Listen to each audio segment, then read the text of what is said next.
Hey guys, Murph here, and today I'm gonna be talking to you guys about how I became a metalhead. And this is a very weird story. And it's all over the place. So try to stick with me. It's gonna go into a lot of different directions that you're not gonna expect. But it led me to where I am today, which is wearing a Megadeth shirt on the internet, making a battle vest in my spare time, and trying to convince my girlfriend that hey, metal, that's where it's at. Which I've already pretty much successfully done. But I did write bullets down in my terrible handwriting in about 3 seconds to try to stay on track as much as I can, but it's my channel, so not gonna happen. So, you know, I feel like we should just jump right into this head first. And my first introduction to probably metal, which is this is hair metal, but was Skid Row. And I absolutely loved Skid Row, so much so that I went and seen the lead singer because he broke up with the band. They kicked him out of the band. And I went to see him on my own, which was Sebastian Bach. But before I did that, he made his own music. And his last album was pretty heavy. And I'm like, why do I dig this more than the other albums? Maybe it's heavier, because it was heavier. And I was like, oh, I get this. I dig this more than the other crap. All right? So I have jumped in that head first. You know. Went to the concert twice, went to 2 of his concerts, one right after the other, because my concerts that I've been to was Weezer, Sebastian Bach, and Sebastian Bach. So, and quick succession too, they were like within 6 months of each other. Yeah, that was like, I think that album was my first introduction to heavier stuff. I mean, of course I listened to Metallica, and, you know, but it was the Black Album and not thrash. But neither was Sebastian Bach. Don't get the wrong idea. It wasn't thrash, but that was the thing. And the weird thing is, one of my closer introductions to actual like metal and thrash and all that, and finding heavier metal, was when I was working. So in the attic of this house, there was no floor for storage space. So me and my dad, we were putting in storage, like putting in wood in the ceiling to make it, you know, storage. And we had our speaker, this trusty little thing right here, and we were, you know, playing music, and my dad had it on shuffle. And I was like, this is a really good song. I don't know who made this. These vocals don't sound familiar or anything. And I was like, hey, Dad, what band is this? And what song is this? He goes, this is a Countdown to Extinction by Megadeth. I'm like, never heard that name. That name sounds very heavy. You know, instantly was like, okay. And I think I listened to the first album, the Countdown to Extinction album, on my way to rock climbing. Like on the drive there, listened to like the first half of the album because it takes a while to get to where I rock climb. Listened to the first half of the album, we left to go get food, and then listened to the second half of the album to get food and on the way back home. And you know, my mom is not very doesn't like metal that much. He's more of like, just go back to liking Skid Row and like Weezer, you know. But like, you know, that happened. You know, enjoy some metal. She didn't, but I did. Then I think yeah, I had this bullet written down. I went off and bought every Megadeth album that exists. Not the live ones, but the studio albums. Every studio album I purchased, and I'm getting on my phone to show proof of that right now. All right, artist, IMS, or here somewhere. I scrolled past it. Megadeth. I have every album, every studio album, even Risk, and that album sucked. I still have that in everything. All the way countdown to, what was the latest one? United Abominations, was that it? One of those. There was a 13. I don't remember. 13 was made in 2011. I think that was the newest one. Oh, no. Dystopia, 2016. Alright, sorry, I got off track. So you told you it was going to go off track. But for everything from Countdown to Extinction to Dystopia. So everything, excluding live albums and compilation albums, I believe. So there's that. And, you know, along this time period was when school started back. And it was not well accepted. You know, as time goes on, metal's just becoming more and more obscure, which is a terrible thing. God, my hair. Alright, but like, the more music's gonna move forward in this rap bullcrap, the more obscure metal is gonna become.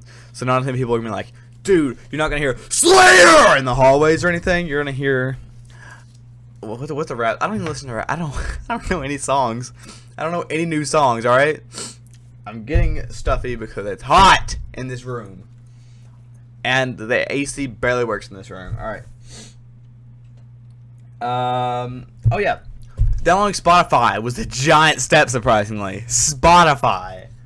So, you know, my parents aren't liking my music, and I get on Spotify, and I'm like, I mean, I already had Spotify before, and I was listening to like classic rock and stuff, but I undownloaded. Yes, I undownloaded Spotify. And then I got Spotify back when I was starting to get into metal, and let me see if I can find it. There's a lot of crap on here. There we go. Thrashers. And the only reason this thing caught my attention is they took it off now. It was Countdown to Extinction was on here by Megadeth. And I was like, dude, I like Megadeth. Maybe I like these bands. And that introduced me to my next bullet, is finding Blacklist by Exodus. And this was like a huge step forward. Alright? I found Blacklist. I'm like, holy crap, this is awesome. And then, you know, went to school the next day. I was like, yeah, this is awesome. This song is awesome. Everyone's gonna love this. Showed it to my dad. He's like, ew. Like, he didn't like it, and then that hurt. I was like, dang it, dude, this song is awesome. And then I ended up buying it anyways. I'm like, you know what? You're not stopping me from buying this album. It was the Tempo of the Damned album. Like, I'm buying this right now. Bought that album, and I don't regret my purchase. But I'm pretty sure everyone that uses our Apple Music does. Everyone that's not thrash. My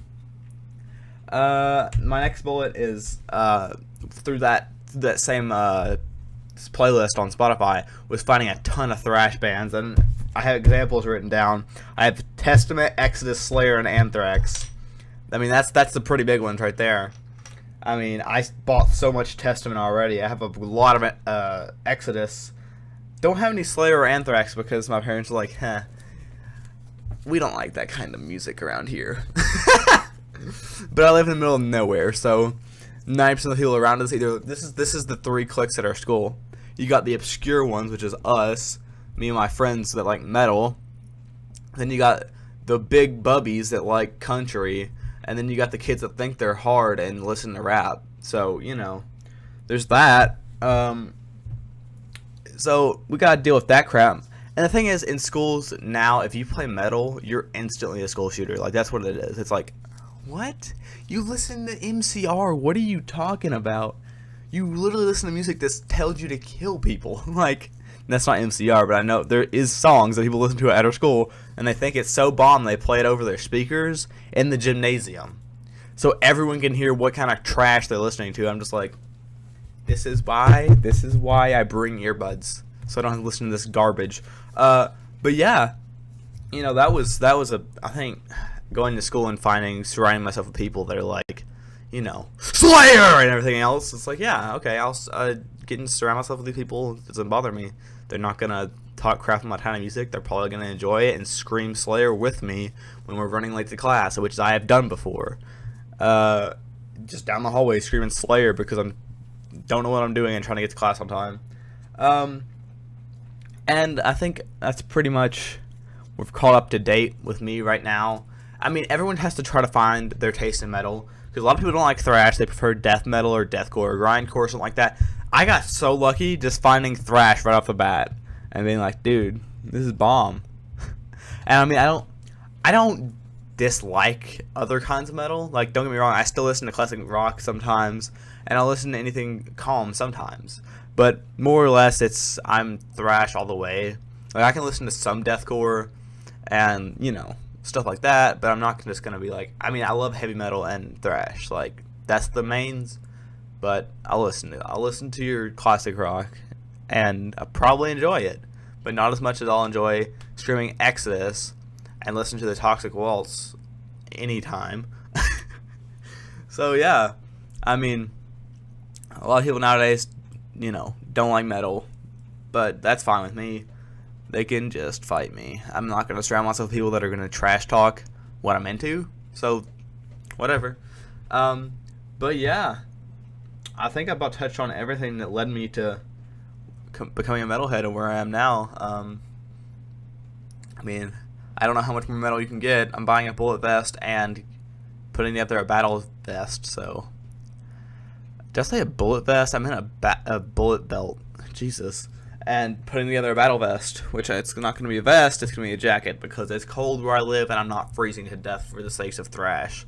Plus, sleeves give you more room for patches. Just saying. Alright, so I hope you guys enjoyed the video. If you like it, I'll see you. Peace out. Bye-bye. Ah! Good God.